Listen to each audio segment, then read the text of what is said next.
why his voice resonates is because the work he puts in. Like during the workouts and all that, he leads the group. He's leading everything. He's the first one communicating, first one here. So it's easy to follow a guy like Mike Tabb because he's always doing the right thing and making the right moves.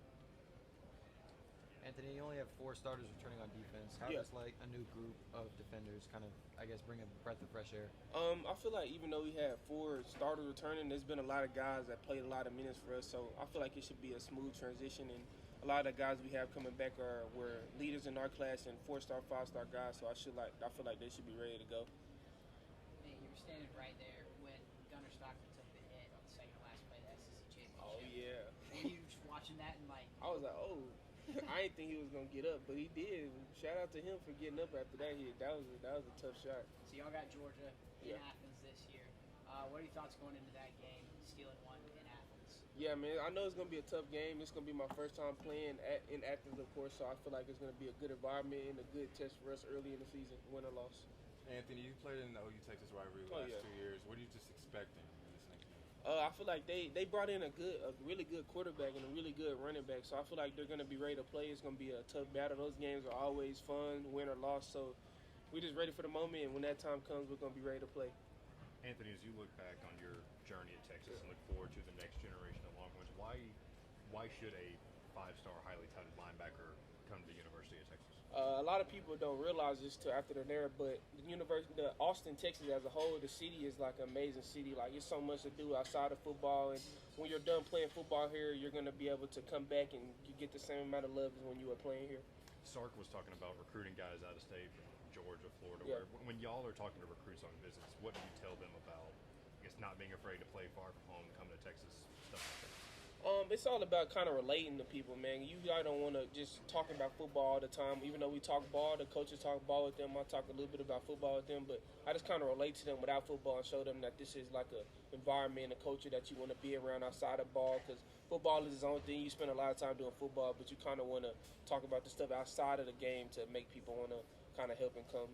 How do you think Texas has helped you develop as a linebacker at this point in your career? Coach Nansen has really brought out a whole nother level for me, I feel like. I mean, he's been working on my footwork, just pass dropping and pass rushing, a lot of different things that he came from my freshman and sophomore year to help me take a big step, and hopefully I can take another step going in my junior year. Kirby Smart today talked about with NIL and revenue sharing, some players and teams have complacency. So you as a player of Texas, how do you not have complacency? Because you're getting paid now, so it's Because I feel like my goal is to get to the NFL. So, like, the money I'm receiving or getting right now is not my end goal and not where I want to be at in the next 10 years. So, I kind of think about the end goal of getting to the NFL, and I feel like a lot of guys at the University of Texas think about the end goal and not about just the money they're receiving right now. You guys talk about the money in the locker room? I mean, we kind of not to discuss it, we try to keep everything about football and just like things college kids should be talking about in the locker room. We really don't want to talk about money and stuff because that's when, stuff gets a little weird, You don't feel like an employee of the university? No, I mean, like, we have classes. We go to class. We do all the same stuff a college kids could, but we just get some money. So we feel like it's just a thing that's added, and nothing really changed from it since my freshman to now my junior year.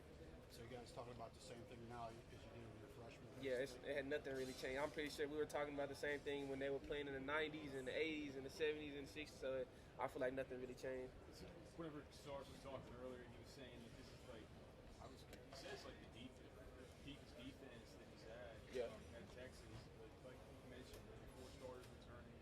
What have you seen out of some of the new additions, the guys like Murad Watson? We haven't got a look at him yet. Like, what have you seen out of him? And also, whenever he says that Trey Moore has moved to linebacker, is he a traditional linebacker, or is he like playing edge too, or what's the like? So what about Watson and what about Trey Moore? Okay, so Trey Moore played a lot of Sam for us last year, and a lot of the stuff we do at Sam, we do with Mike and Will. So it was a kind of a smooth transition for him. Like, it has not really too much of a change, it's a little bit, but he's such a smart football player that the transition was pretty smooth for him. And who's the other person? Watson. Oh yeah, he came in. He's just been working. Like, he's just been learning the plays and getting better every day. He's coming in the PRPs. He's playing well. So I'm just ready to see him in fall camp and the next step he can take.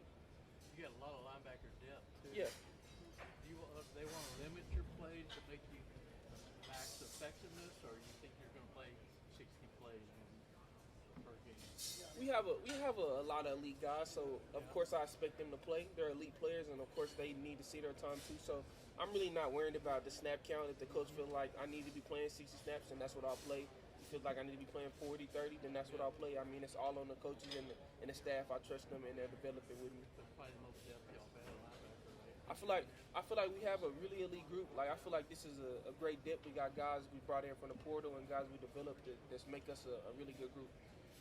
Anthony, 2023, week 2, Alabama. Yeah. You got your first career sack in that game. Do you remember that play? Of course, I remember that play. It was on Proctor. I remember that play. Now, can you just walk me through it? Because beating Caden Proctor on that, getting that sack. I feel like I just got off the ball really well, and it was just a easy bend. He stepped right into me in the pocket, and it was a fun moment. His first sack is something you always remember. Caden Proctor's a guy who's getting a lot of NFL draft buzz. Yeah. Top 10 pick. What do you know about him? What have you seen? It's crazy. I've been knowing Proctor since like my freshman year. We were getting recruited together, so I'm actually real cool with him. So of course, kind of beating him in that moment was cool, and just seeing him development now, knowing that we're both top elite guys, is really cool. How much do you know about the number 60 at Texas? I know a little bit about it. I probably need to do some more research on it, but I know a little bit. But I need to do a little bit more research on it. If the opportunity presented itself and they said, "Hey, do you want to wear this for a game?" Course. Would you take it? I definitely think I'll take it. Just because Just the tradition, yeah. You talk about 3 rivalry games for Texas, Arkansas, Oklahoma, and Texas A&M. How do you put those in order? I wouldn't really want to put it in order. I mean, you wouldn't want to put no rivalry game in no order, just out of respect for all 3 of those teams. But we know that every rivalry game is going to be a tough game. You know that they're going to play us hard. So what was it like this last year coming into Fayetteville and renewing that rivalry with Arkansas? It felt good. I mean, I was either a sophomore, junior in high school when Arkansas played Texas that one time, and I personally didn't know it was a rivalry. But after that game, I knew it was a rivalry after that game. So playing them that second time, we understood what that was about and understand what mission we had to complete going in there. What about going into A&M then? No good. What about going into A&M then for the first time for Texas in a long time? I feel like I know about that rivalry. I was in the mix of a little bit of that rivalry, so we know that's going to be a tough game, and we know that playing at A&M was going to be a really hard game. So now they have us at our home, so we got to protect the house.